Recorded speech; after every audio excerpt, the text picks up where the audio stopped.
একদিবসীয় 4 দলীয় মহিলা ফুটবল প্রতিযোগিতা আজ 12ই বৈশাখ 1435 ইংরেজির 26/4/2025 শনিবার গোটাই নিউ বয়েজ ক্লাব গোটাই ফুটবল কোচিং সেন্টারের পরিচালনায় ও সাধারণ মানুষের সহযোগিতায় সামন্ত খণ্ডের গোটাই ফুটবল ময়দানে অনুষ্ঠিত হয়ে গেল 4 দলীয় একদিবসীয় মহিলা ফুটবল প্রতিযোগিতা।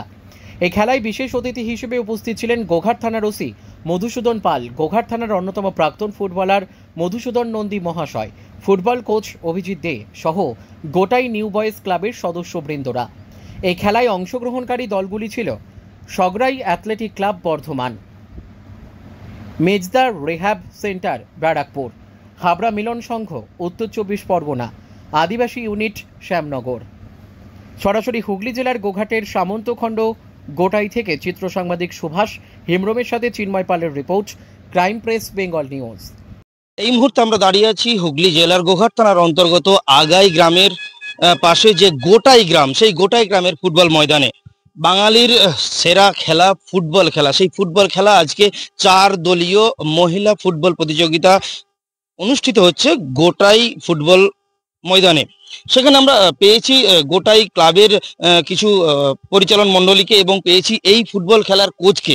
শুনে নেব ওনার কাছ থেকে আজকের যে খেলা এর তাৎপর্য কতটা রয়েছে।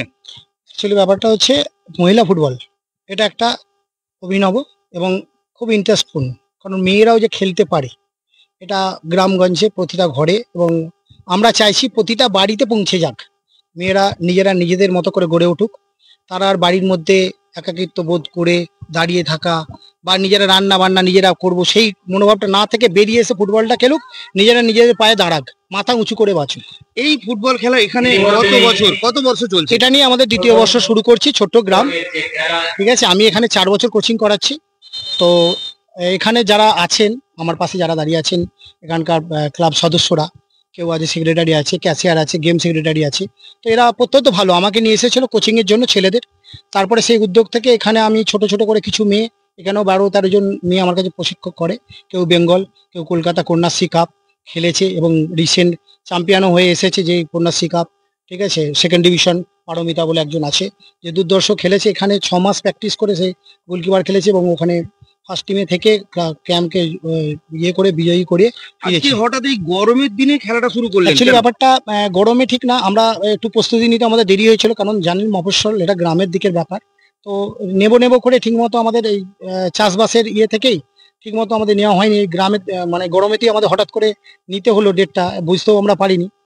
যাই হোক, খেলা তো ফুটবল, সবার পছন্দ ফুটবল খেলা। তাহলে এখান থেকে এই গ্রামের ছেলে মেয়েদেরকে কি মেসেজ দেবেন যে তারা যেন এই খেলা থেকে উদ্বুদ্ধ হয়ে আসুক? একদমই, আমরা চাইবো শুধু আসুক নয়, আমরা এদের ভবিষ্যৎ গড়ে দিতে চাই ফুটবলের মাধ্যম দিয়ে। যারা খেলছে তাদের ভবিষ্যৎ গড়ে দিতে চাইছেন, কিন্তু এই গ্রামের আশেপাশে আরো যে সমস্ত ছেলেমেয়েরা রয়েছে তাদের জন্য কি মেসেজ? তাদের জন্য এটা বলতে যাবো, মোবাইল ছাড়ো, মাঠে ফেরো। মোবাইল হচ্ছে মারাত্মক ব্যাধি। মোবাইল থেকে প্রচুর কিছু প্রবলেম, প্রচুর সমস্যা। এখন প্রত্যেকটা বাড়ির দেখবেন একটা করে সন্তান, কনজাস্টেড মাইন্ড হয়ে যাচ্ছে, তারা তাদের মধ্যেই বিরাজ করছেন।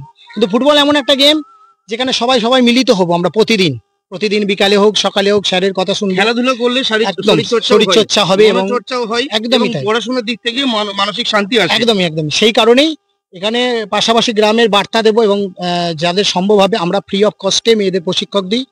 যাদের মনে হবে যে আমরা মেয়েদের পাঠাবো, আমরা প্লিজ গার্জেনদের বলছি মোবাইল ছাড়ুন, মেয়েদের মাঠে পাঠান। আপনার পরিচয়? আমি হচ্ছি কোচ, আমার বাড়ি আরামবাগ, আমার নাম অভিজিৎ দে, আমি গোটাই নিউ বয়েজের প্রশিক্ষক। ধন্যবাদ। এতক্ষণ ধরে শুনছিলেন এই এলাকার যে কোচ, যেটা ফুটবলের প্রশিক্ষক, তিনি বললেন যে আমি যেমন খেলাচ্ছি কতকগুলো ছেলে মেয়েদেরকে নিয়ে, তার সাথেও আমি এই সমাজে বার্তা দিতে চাইছি যে আশেপাশে যে সমস্ত ছেলে মেয়েরা রয়েছে তারা যেন এই ফুটবল খেলা খেলেন। শুধু ফুটবল নয়, যে কোনো খেলাতে অংশগ্রহণ করুক, মোবাইল ছাড়ুক। মোবাইল এক মারণ ব্যাধি, সেই মারণ ব্যাধি থেকে বেরিয়ে এসে তারা খেলাধুলায় অংশগ্রহণ করুক। সরাসরি সেই চিত্র আমরা তুলে ধরছি ক্রাইম প্রেস বেঙ্গলের পর্দায়।